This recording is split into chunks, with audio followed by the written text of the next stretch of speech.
Ako nga pala si Kimberly. Araw ng linggo, kaya dumaan ako sa palengke para mamili ng gulay. Sa dulo ng palengke, may isang tindahan ng gulay na hindi ko pa napupuntahan. Halos wala itong bumibiling customer. Pero napansin kong magaganda at sariwa ang paninda nila. Lumapit ako sa tindera. Isang matandang babae na nakasuot ng kupas na bestida.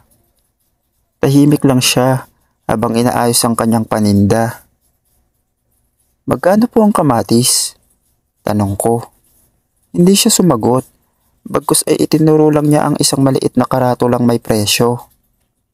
May kung anong kilabot akong naramdaman, pero hindi ko ito pinansin. Habang namimili ako, napansin kong may babaeng nakatayo sa likod ng tendera. Mahaba ang kanyang buhok, nakayuko ang ulo, at nakasuot siya ng puting damit na may bahid ng putik. Hindi siya gumagalaw, parang estatwa lang. "Anak niyo po?" tanong ko sa matanda. Biglang nanglaki ang mata ng tindera, sabay iling. "Wala akong anak." Mahina niyang sagot. Napatingin ulit ako sa babae sa likod niya. Sa pagkakataong ito, nakangiti na siya sa akin. At doon ko napansin ang isang bagay na nagpakaba sa akin ng todo. Sobrang dami niyang sugat sa muka at may bahid ng mga putik. Napaatras ako, nalaglag ang hawak kong gulay. Sa takot, nagmamadali akong umalis at hindi na lumingon pa. Pag-uwi ko, biglang umagaw ng pansin ko ang palabas sa TV. Isang balita sa palengke, kung saan ako namimili. At laking gulat ko, dahil yung pwesto kung nasan yung mga pulis, doon daw naganap ang krimen. Dahil may natagpuan daw na 2 babae na patay sa pwesto na yon. Sabi ng ibang tindera sa interview, mag-ina daw yon na nagtitinda sa pwesto na yon. Pero hindi nila alam kung anong dahilan ng pagkamatay nila. Ayon sa investigasyon ng mga pulis, ilang araw na daw silang patay. Laking gulat ko dahil nakausap ko pa yung babaeng tindera. Ang isa pang nakapagtataka, yung dugo ang mukha ng batang babae. Lumipas ang mga araw. Nakalimutan ko na din naman yung pangyayaring yun sa akin. Hanggang dito na lang. Salamat sa pagbabasa ng kwento.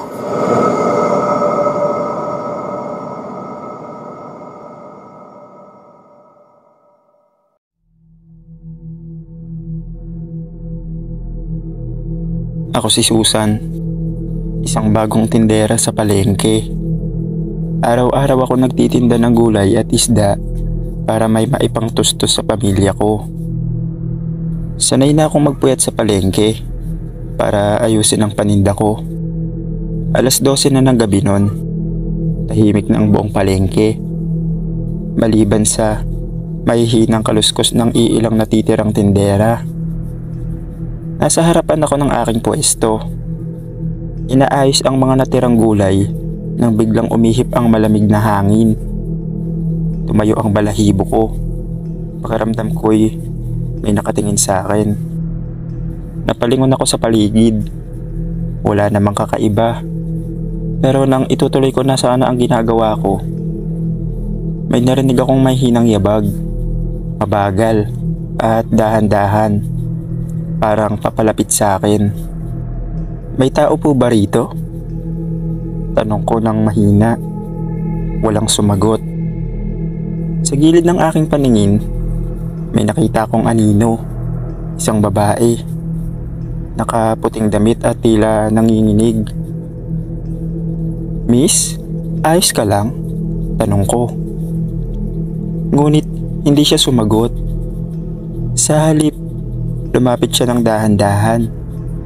Parang may bumubulong sa isip ko na wag akong gagalaw. Pero hindi ko napigilan ang sarili ko. Unti-unti kong itinaas ang ulo niya gamit ang nanginginig kong kamay. At doon ko nakita ang isang bagay na nagpahinto sa tibok ng puso ko. Wala siyang mukha. Isang maitim at walang laman na butas lamang ang nasa lugar ng kanyang mata at bibig. Napalunok ako. Hindi ako makagalaw. Para akong itinulos sa kinatatayuan ko habang ang malamig niyang hininga ay dahan-dahang lumalapit sa akin. Napaatras ako at napatakbo. Hindi ko na inisip ang paninda ko. Ang mahalaga lang, makalayo ako sa kanya. Kinabukasan, sinabi ko ito sa ibang tindera. Doon ko nalaman ang kwento. Matagal na raw may nagpapakita sa palengke tuwing hating gabi. Isang babaeng pinaslang doon noon. At hanggang ngayon, hindi pa rin natatagpuan ang kanyang katahimikan. Pero nung sumunod na mga gabi, lagi na ako nagpapasama sa mga anak ko para hindi na ako mag-isa na nag-aayos ng mga paninda at para na din maging mas panatag ako.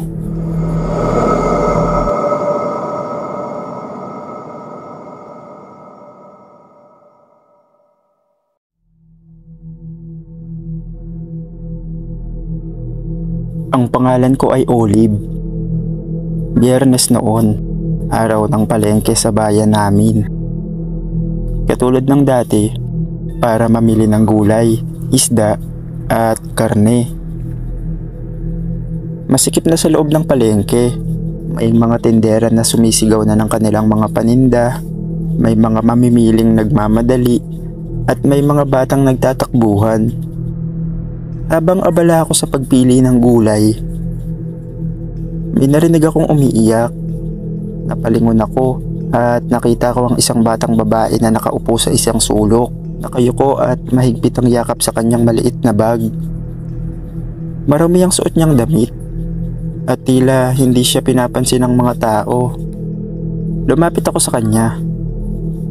"Iha, nawawala ka ba?" Tanong ko ng marahan. Dahan-dahan siyang tumingala. Nanlaki ang mata ko. Namumula ang kanyang mga mata. Tila hindi kumukurap. Maputla ang kanyang muka at nanginginig ang kanyang labi. "Nawawala po ako. Hindi ko makita si Mama." Mahina niyang sabi. Lumingon ako sa paligid. Hinahanap kong may naghahanap sa bata. Pero walang kahit isang taong tila nag-aalala. Napalunok ako. "Saan mo ba huling nakita ang mama mo?" Tanong ko ulit. Itinuro niya ang dulo ng palengke, kung saan may lumang bodega. Medyo madilim na sa bahaging yon at bihira ang pumupunta roon. "Halika, hanapin natin siya," sabi ko habang hinahawakan ng malamig niyang kamay. Dinala niya ako sa harap ng bodega. Matagal nang nakasarado yon. May lumang kandado sa pinto. Pero habang nakatayo kami roon, biglang bumukas ang pinto ng mag-isa ng dahan-dahan.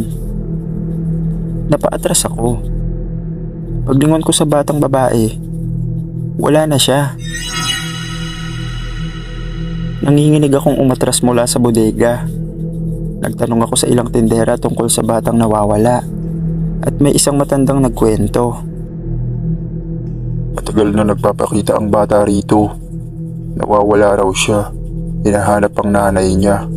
Pero ang totoo, matagal na siyang patay. Natagpuan siyang patay sa loob ng bodegang yan. Maraming taon na ang nakakalipas." Lumipas ang ilan pang araw nang muli na akong mamimili. Hindi ko na pinuntahan ng bahaging yun ng palengke at sa kabutihang palad, naging payapa naman na ang mga sumunod kong mamimili sa palengkeng yun.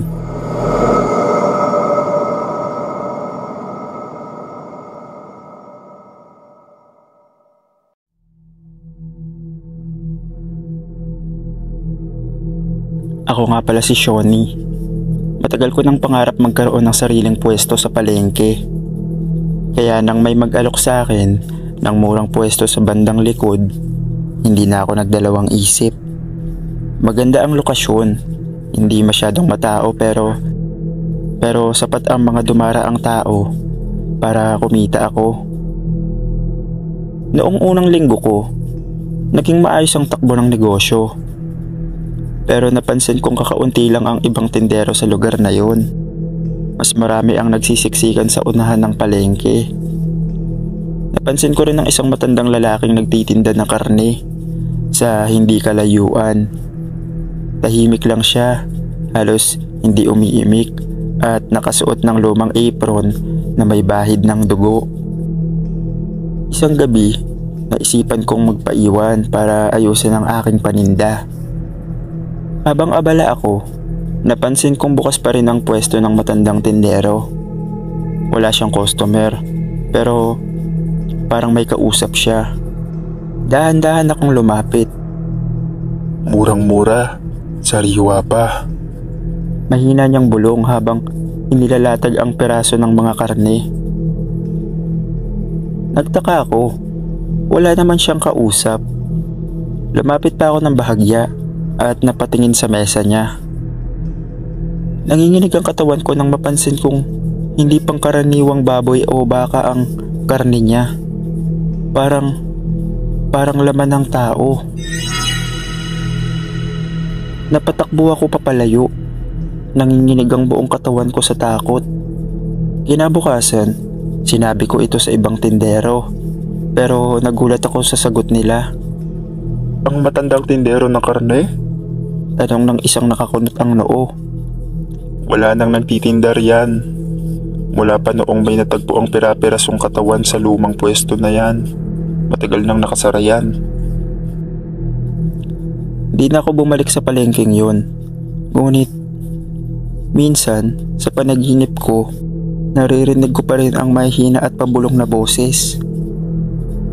Murang-mura, sariwa pa.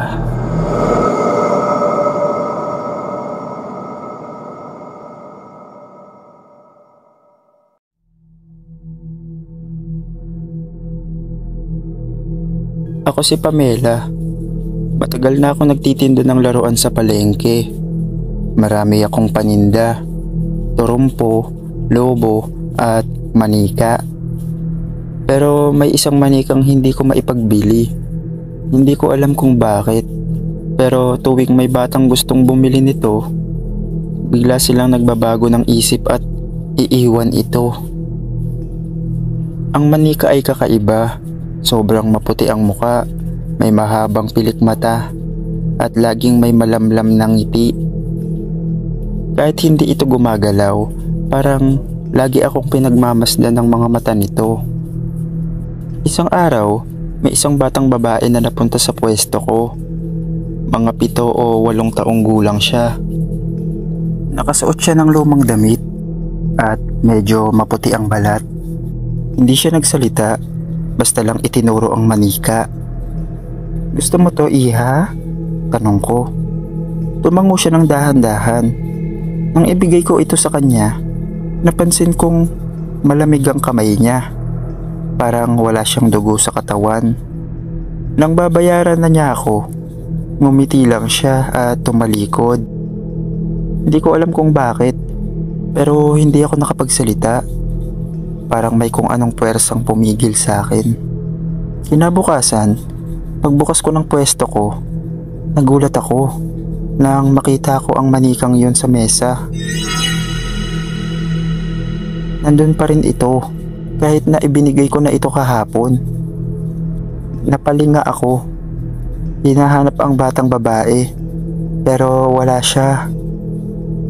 Nang tignan ko ng mabuti ang manika, may kakaibang nadagdag sa kanyang muka.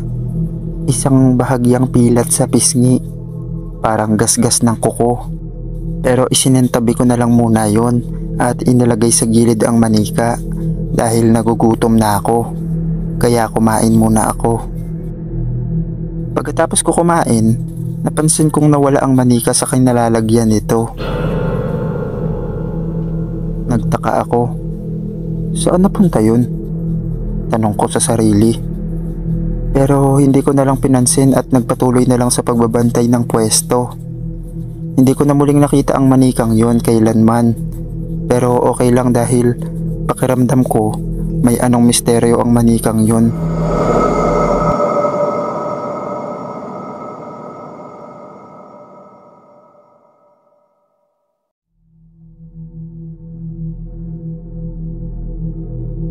Ako si Yuri. Bata pa lang ako, mahilig akong gumala sa palengke tuwing Sabado ng gabi. Kasama ko ang mga kaibigan ko para maglaro at maghanap ng kung anong pwedeng bilhin mula sa mga tindahan. Isang gabi, habang naglalakad kami sa makipot na iskinita sa likod ng palengke, may nakita kaming kakaibang liwanag. Parang may ilaw ng perya sa di kalayuan. May naririnig din kaming mahihinang tunog ng musika at mga halakhak ng tao. Naku po, may perya pala dito. Tara, tignan natin. Sigaw ng isa kong kaibigan. Walang pag-aalinlangan, pumasok kami sa makipot na daan. Habang papalapit kami, mas lumalakas ang tunog ng musika. At sa harapan namin ay bumungad ang isang lumang perya. May mga ilaw, maraming karatula at may matandang lalaki na nakangiti sa may entrada. Mga bata, gusto niyo bang pumasok? Tanong niya. Malalim ang boses niya at may kakaiba sa pamamaraan ng kanyang pagngiti. Parang hindi totoo. Hindi na kami nag-isip, pumasok kami at namangha sa nakita namin. May merry-go-round Ferris wheel at mga laro. Pero may isang bagay na kakaiba. Walang ibang tao maliban sa amin. Wala ni isang dumadaang mamimili o tendero. Naglakad kami papunta sa isang booth kung saan may nakadisplay na laruan. May lumang manika, kahoy na kotse at mga lumang turumpo. Ginawa ng isa kong kaibigan ang isang turumpo at tinanong ang tindero kung magkano. Napakunot noo ang matandang tindero. Hindi ito binibenta, matagal na silang nakatali rito. Hindi namin maintindihan ang ibig niyang sabihin, kaya lumapit kami sa ibang booth. Doon, may isang maliit na salamin na may nakasulat, "Sumilip at makikita mo ang iyong kapalaran." Dahil sa kuryosidad, lumapit ako at sumilip sa salamin. Nanginginig akong umatras nang makita ko ang refleksyon ko. Pero hindi ako gumagalaw sa salamin. At ang pinakamalalang bahagi, may isang kamay na humawak sa balikat ko. Pero wala namang ibang tao sa likod ko. Napasigaw ako at doon ko napansin wala na ang mga kaibigan ko. Nagmamadali akong lumabas ngunit wala na ang perya. Nasa loob na lang ako ng isang madilim at lumang iskinita sa likod ng palengke. Kinabukasan, ikwento ko ito sa mga matatandang tindera. Ang sagot nila ay lalong nagpahilakbot sa akin. Matagal nang may nagpapakitang perya sa likod ng palengke. Ang sabi ng matatanda, yan daw ay peryang kumukuha ng kaluluwa ng mga bata. At ang mga laruan nila, dating mga batang hindi na nakalabas. Hindi ko na muling tinahak ang iskinitang yon. Pero minsan, tuwing sumasapit ang Sabado ng gabi, may naririnig pa rin akong may hinang musika at may lumang tinig na bumubulong ng, "Isa pang laro at hindi ka na makakalabas."